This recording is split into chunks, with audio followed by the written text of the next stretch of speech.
দাদু, বলো দাদু ভাই। দাদু তোমার সাথে কিছু কথা ছিল।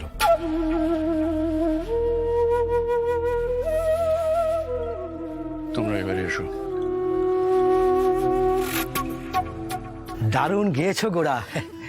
গৌর হরি গৌর নিতাই।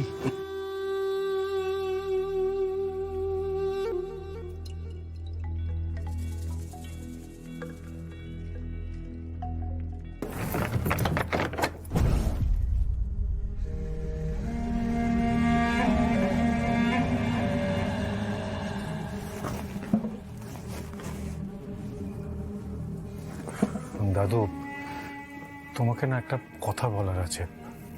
তোমাকে এরকম অস্থির লাগছে কেন দাদু ভাই?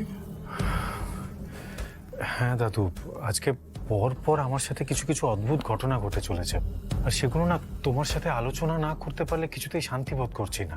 কি হয়েছে? দাদু, আমি তো ভেবেছিলাম আজ বোধহয় কিছুতেই বাড়ির পুজোয় আসতে পারবো না। তারপরে হঠাৎ জানি কেমন বাড়ির জন্য মনটা খুব টানলো জানো। তা আমি অফিস থেকে বেরিয়ে গেলাম, ড্রাইভ করেই ফিরছিলাম।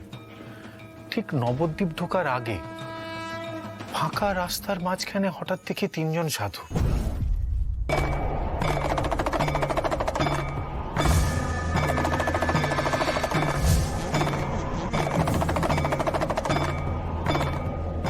তোর বউয়ের ফাঁড়া আছে, খুব বড় বিপদ। যা যা, বাড়ি যা।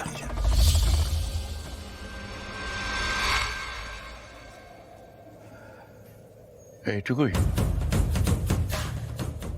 না দাদু, একটু আগে আমি ওদের আবার দেখলাম আমাদের মন্দিরে। মন্দিরে? তারপর? আমি ওদের দিকে তাকাতে ওরা মন্দির থেকে বেরিয়ে গেল। আমি ওদের পেছনে বেরোলাম, ডাকলাম, কিন্তু তারপরে ওরা কেমন জানি হাওয়াতে মিলিয়ে গেল।